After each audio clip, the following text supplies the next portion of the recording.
La Banque Populaire Grand Ouest donne le go pour TVR Business Club, hashtag la réussite est en vous.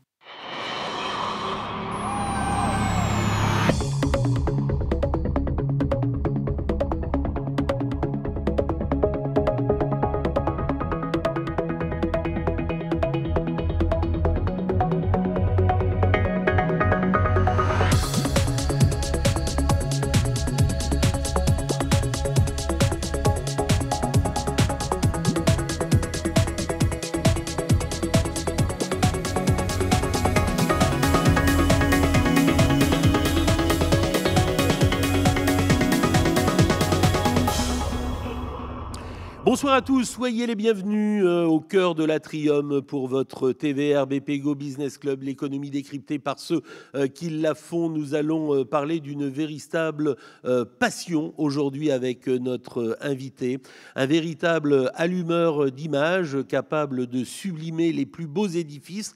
On va en parler dans un instant avec lui. Avant cela, permettez-moi de vous présenter les trois chroniqueurs du jour. Grand merci à vous, Maurice Bourrigaud, directeur général de la Banque Populaire Grand Ouest. À vos côtés, Sophie Langouette-Prigent. Bonsoir Sophie, vous êtes vice-présidente de l'Université de Rennes 1, vice-présidente de la fondation de cette même université. Et grand merci également à Sébastien Gallaudet, le directeur régional de l'AG2R La Mondiale, Bretagne, Pays de Loire, Normandie désormais aussi. Vous avez étendu votre territoire. Bravo à vous et à vos équipes. Alors notre invité du jour est capable de sublimer des édifices prestigieux. Je vais vous parler de la place Stanislas à Nancy. On peut parler du Palais des Papes à Avignon, Notre-Dame de Paris, bien évidemment à Rennes, l'Hôtel de Ville de Rennes ou le Parlement de Bretagne, mais c'est également Lyon et la fête des Lumières. On pourrait parler de la Bundesplatz de Berne, sans oublier les 350 ans à Rome de l'Académie de France. Et tant d'autres événements. Je vous demande vraiment d'accueillir le PDG fondateur de Spectaculaire. C'était en juin 1987. Très belle année. Et c'est un véritable allumeur d'images. Bravo Benoît Quérault.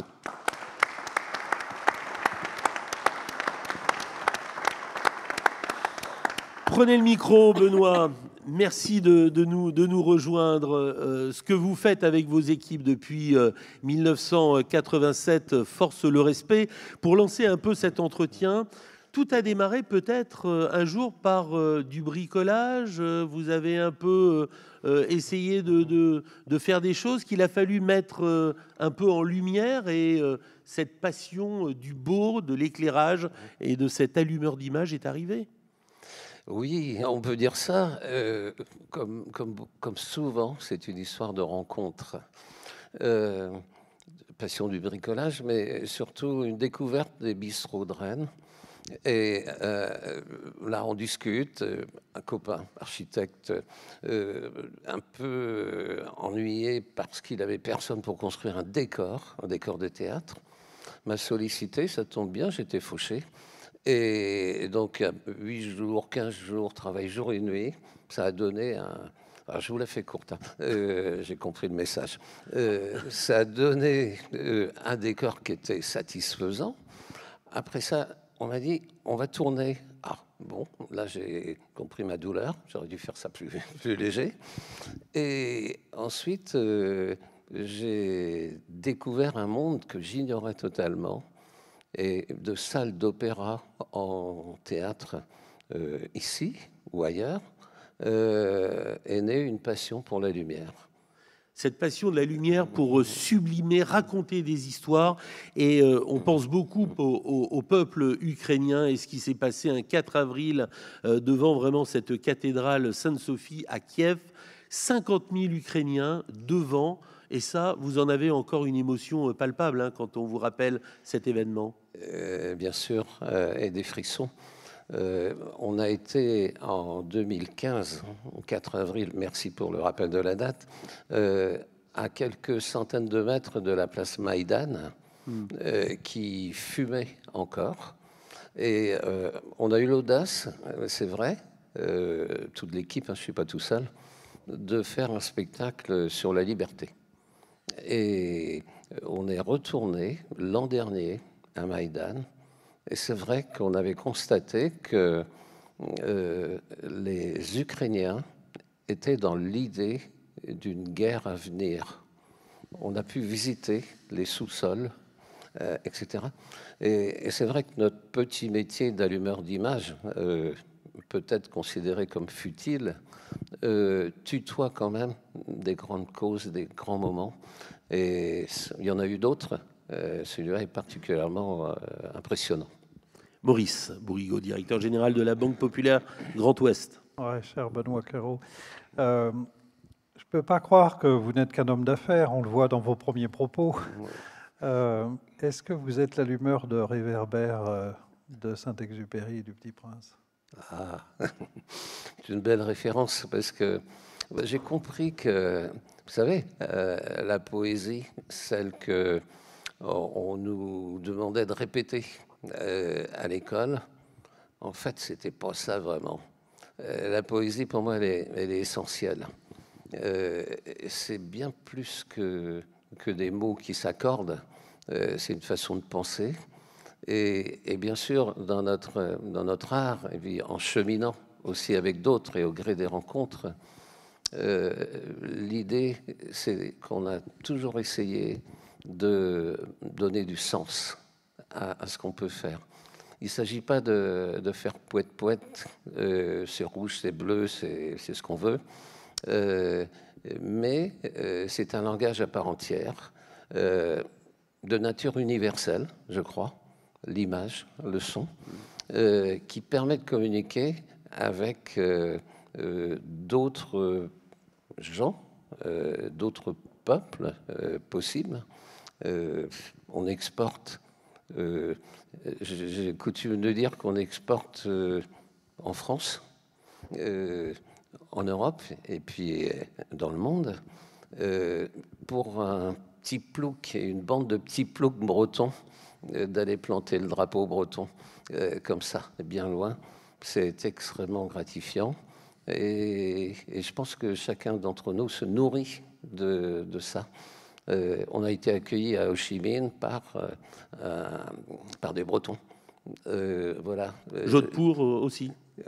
Oui, Jodhpur. Et du coup, cette montagne qu'on imaginait complètement inaccessible est devenue quelque chose, quelquefois c'est plus compliqué par chez nous, pour différentes raisons, et d'avoir des accueils incroyables, des rencontres, et ça nous nourrit. Sophie Langouette-Prigent, vice-présidente de l'Université de Rennes 1. Donc, par rapport à votre activité qui est à la fois culturelle et très technique, comment vous relevez le défi autour de l'environnement? Parce que, vous l'avez dit, ça peut paraître futile d'éclairer, mais du coup, on est lié à l'énergie. Comment vous faites en sorte que demain, votre activité perdure et qu'on ne dise pas, on baisse toutes les lumières voilà, à Rennes, on va devoir pédaler pour voir le sapin allumé. Donc, sur quelles innovations vous vous basez, parce que vous êtes très innovant, demain pour faire perdurer votre activité et qu'elle reste planète friendly? Bonne question. On se la pose réellement. C'est vrai qu'on a coutume de dire qu'on réunit le poète et l'ingénieur. Et cette question du grand débat énergétique, voilà, on a l'impression d'en être un peu l'otage. Je vous dirais qu'aujourd'hui, ce n'est pas un discours d'opportunité. Pour les Rennais qui connaissent les transmusicales, en 2009, on a fait la première scène basse consommation, avec des outils qui n'étaient pas tout à fait au point, en divisant par 5 la section des câbles, la puissance électrique, etc. Et on a poursuivi, chemin faisant, dans des investissements qui sont aujourd'hui à 90% majoritaires dans notre parc. Et c'est aussi tout un travail de labellisation, de prise de conscience. Voilà. Je ne vous raconte pas aujourd'hui, on est interrogé partout. On est interrogé sur cette question qu'on comprend. Mais je vous disais qu'on avait l'impression d'en être l'otage, puisqu'on est sur la partie visible bien sûr, la nature de la lumière, par rapport à l'iceberg énergétique qui fait les grosses factures.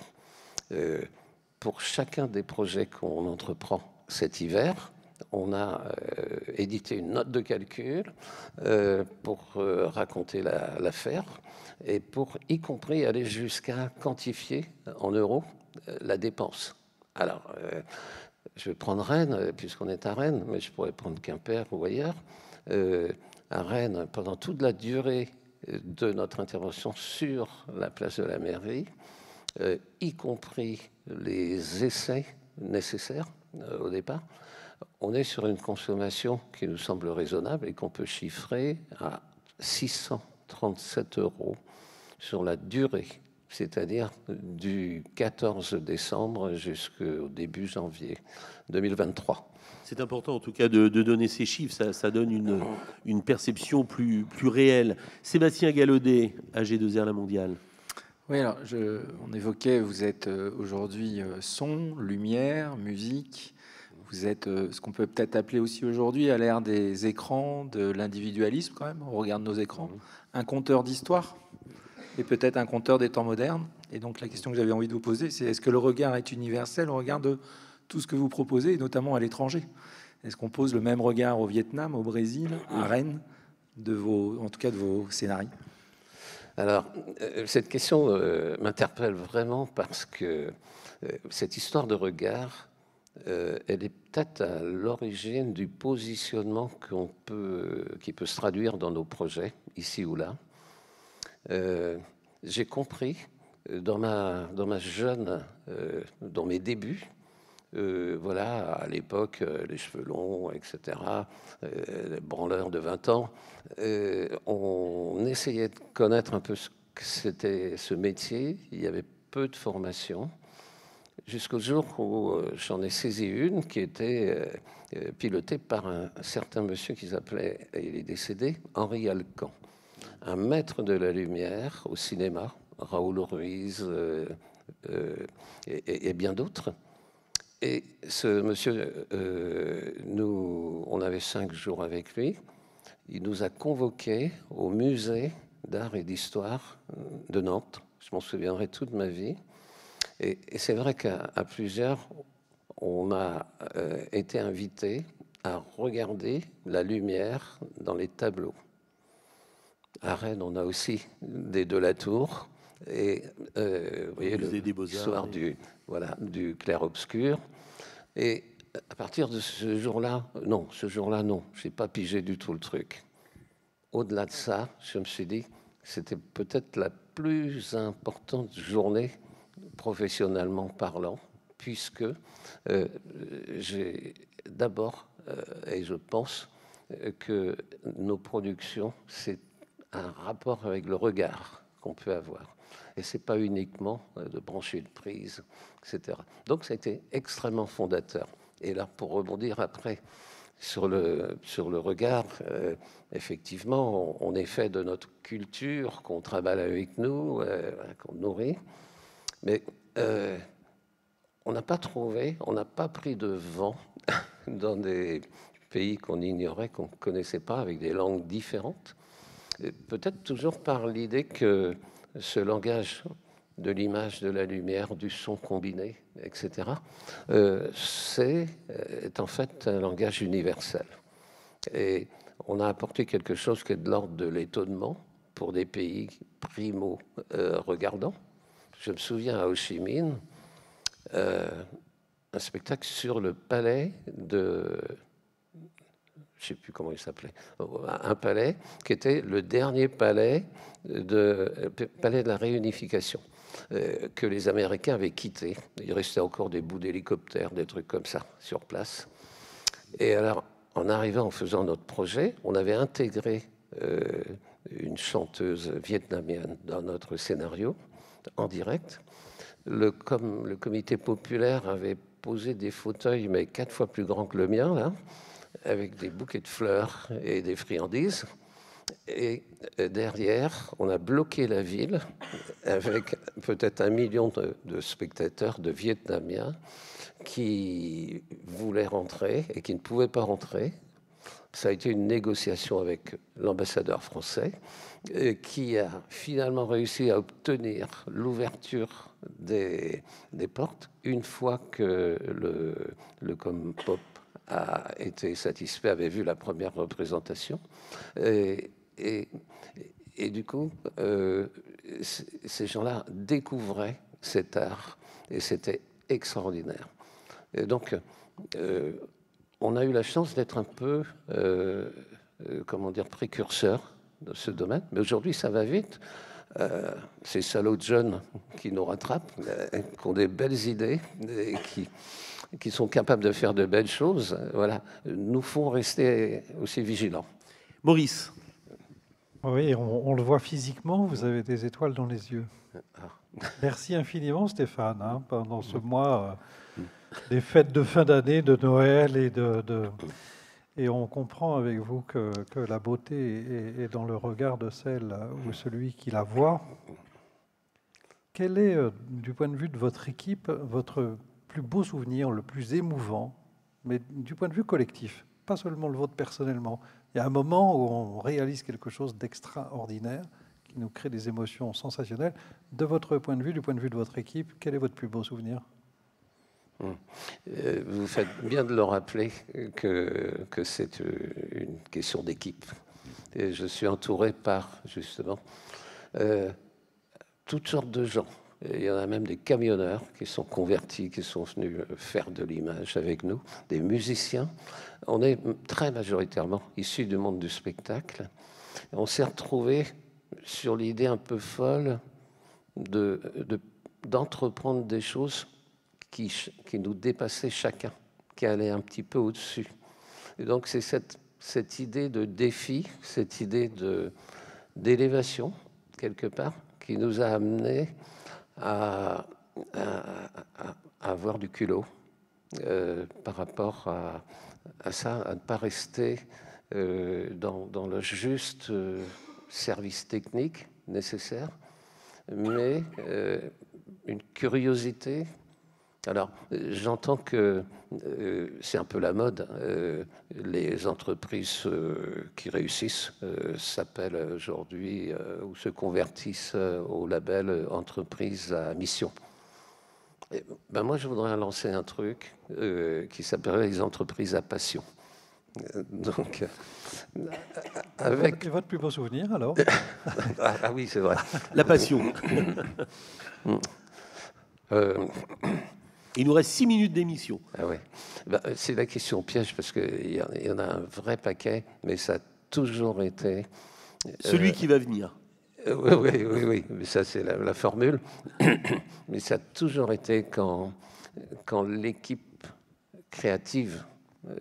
et parce que l'idée, c'est que dans notre parcours, j'ai d'emblée considéré que tout technicien avait une part créative qu'il ignorait. Et donc, charge à moi d'essayer de mettre des conditions pour qu'on s'étonne soi-même. Et cette agglomération d'énergie nous a permis de relever des défis un peu tarés qu'on ne soupçonnait pas et ça nous a étonnés. Et quand on partageait ça en soirée, après, tout ça, on a fait des belles bringues. Après, derrière, c'est de l'émotion. Le premier souvenir, peut-être un grand souvenir, c'est la fête de Lumière à Lyon. Vous avez 2 millions de personnes, des gens qui pleurent, et tout ça. Vous vous dites, ce métier de saltimbanque, il n'est pas tout à fait inutile. Et je crois que dans le monde qu'on traverse, on a réellement besoin de pouvoir continuer à rêver. Et cette entreprise spectaculaire, il y a un peu plus de 30 personnes, mais vous pouvez monter à plus de 150, évidemment, sur les grands projets. Et vous avez connu 3 communes un peu emblématiques avec des saints, puisque vous avez commencé à Saint-Jacques-de-la-Lande, Saint-Grégoire, où nous sommes ici, et vous êtes maintenant, depuis plusieurs années, sur Saint-Urial.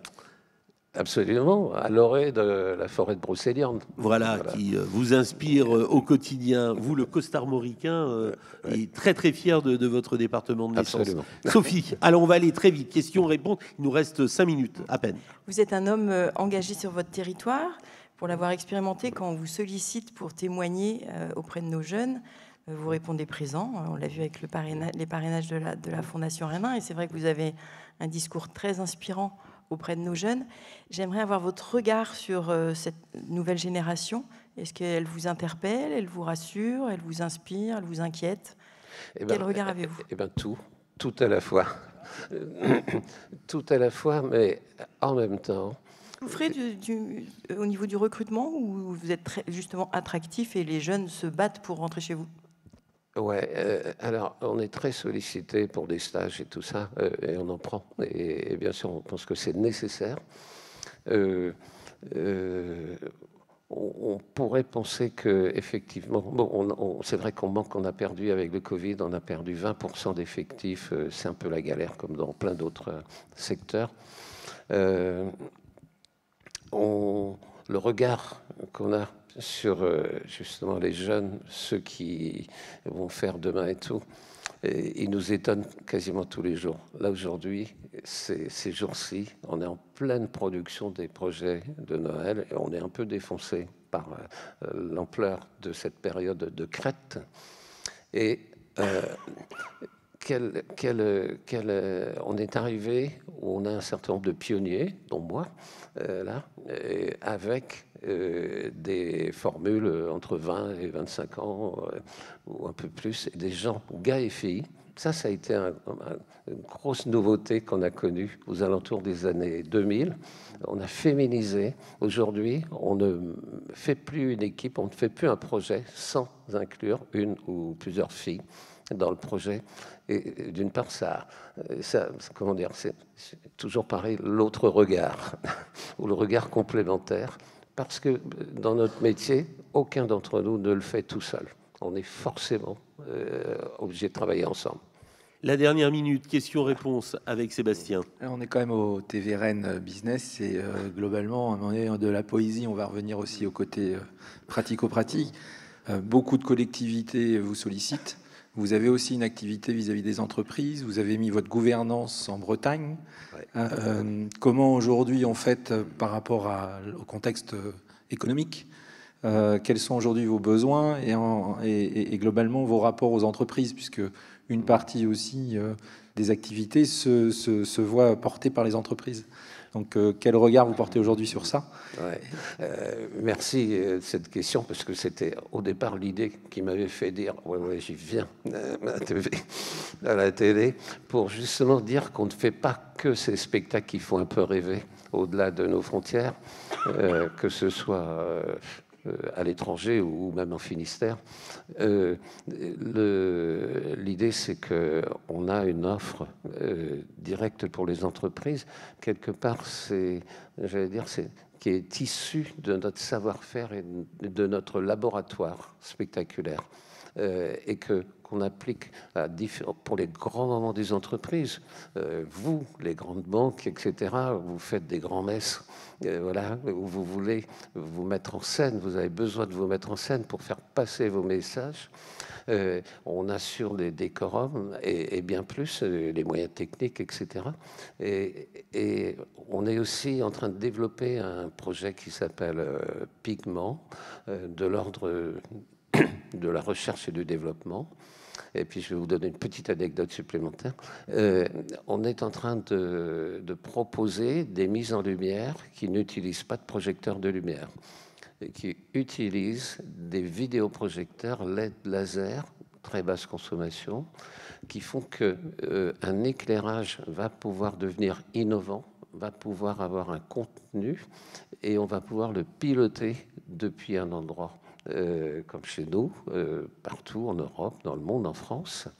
Et la vocation de ce projet, c'est d'être totalement autonome, avec de l'énergie captée sur place et qu'on peut restituer la nuit venue.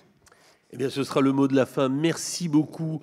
Merci infiniment, Benoît Quérault. Vous représentez vraiment la force de ce territoire et mieux que quiconque, vous portez aussi cette identité du vivre ensemble et ce plaisir festif. On peut vous applaudir. Merci beaucoup, Benoît Quérault.